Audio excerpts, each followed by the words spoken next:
Tie stitches are a really important part of embroidery. They lock the stitches into place before you start sewing, and they keep them there after it's been laundered. Sewers may know these as backstays. There are just a few stitches that kind of go over themselves forward and back and lock your stitching into place before you start sewing and before a trim so that it stays in place. Early on in embroidery, tie stitches were manually digitized using a walk tool, but now we have them available via properties. If I right click and I go to properties, down here I have tie in and tie off. And right now they are enabled, which is good because I need them. And you can see them right here. At least you can see the tie offs. Tie ins tend to be covered up by the stitching. So I tie in, I do some underlay, and then I do my cover stitching, and it's not likely that I'm going to see them. Tie offs you can see on screen, but notice that they're pretty tiny and they tend to bury themselves inside the stitches, so they're a little hard to see on the final sew out, or at least that's the idea. With tie stitches, you can choose what style of tie you would like. And we have a drop down, styles 1 through 5. If you want to see what these stitch types look like, you can go to Show Tie Stitches.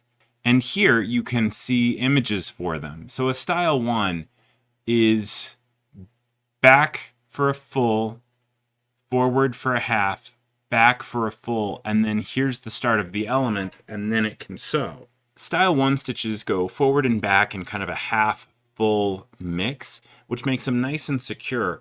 And what's also nice about them is if I leave the number of stitches to default, it will change the number of ties based on the width of my element. So if I have really wide satin stitches, it will increase the number of stitches in the tie to make it that much more secure for those wider satin stitches so it can stay nice and secure and not pull out. Now, for narrower elements or thinner embroidery, I don't know if you've ever tried to rip out a small name that got embroidered wrong. It's not that easy. And thinner elements, well, they don't need as aggressive of tie stitches. They're pretty secure on their own. So it will back off and make those tie stitches easier to hide in those smaller elements. You can change the width, you can change the number of stitches, and here's where on the tie off I have that set to default, so it will change based on the width of that element.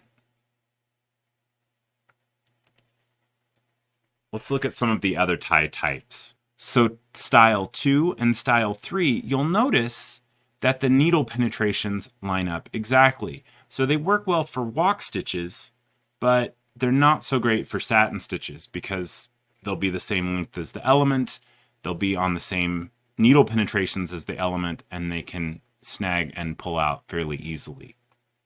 Style 4 actually sticks outside of the element, so this is only going to be useful if you're going to be covering it up later. Style 5 actually goes to the side of the element and forward and back in kind of a little plus cross star pattern. Style 5 is a really aggressive tie stitch. It goes forward to the side, back, it crisscrosses over itself, making it very, very, very secure, but a little bit harder to hide. I tend to swap my tie stitches between style 1 most of the time and style 5 occasionally when I need that just a little bit more aggressive tie stitch. So typically I'm using a less than conventional fabric, or I'm doing something a little weird with my application. Maybe I'm even getting ready to do really long stitches immediately and I don't want them to snag and pull out. I may choose a style 5 for that reason. Next in this window, you have the option of when to tie. And you have only when necessary or always. And always sounds like a great idea. I always want tie stitches. Well, you do, but you don't want it for every single element. If I choose always for when to tie, I'm going to tie in and tie off at the beginning and end of every single element in my design. Every walk stitch, every satin stitch, every fill, every column, everything. So you have tie in, go here, tie off, tie in, start this bit, tie off, and that's going to give you, number one, a lot of extra stitches that you don't need, and it can lead to a lot of dimples in your design, and it's just a lot of extra that really isn't necessary. When do you need tie stitches? Usually I just need them when I'm going to trim. So I start, I tie in, I sew until I trim, I tie off, trim, tie in, start the next element. And that's what only when necessary does. So if I select only when necessary, it's only going to sync a tie stitch on either side of a trim, or with a color block, because a color block inherently is a trim and then a color change command. So only when necessary is typically what I will use, because it's going to use tie stitches pretty much only when they're needed. Auto trim is a property that allows you to choose when you want your design to automatically trim. And what happens is, if consecutive elements are farther apart than this auto trim length, it will automatically trim. Now with this version of DesignShop, we added the ability to choose a slightly different setting for lettering.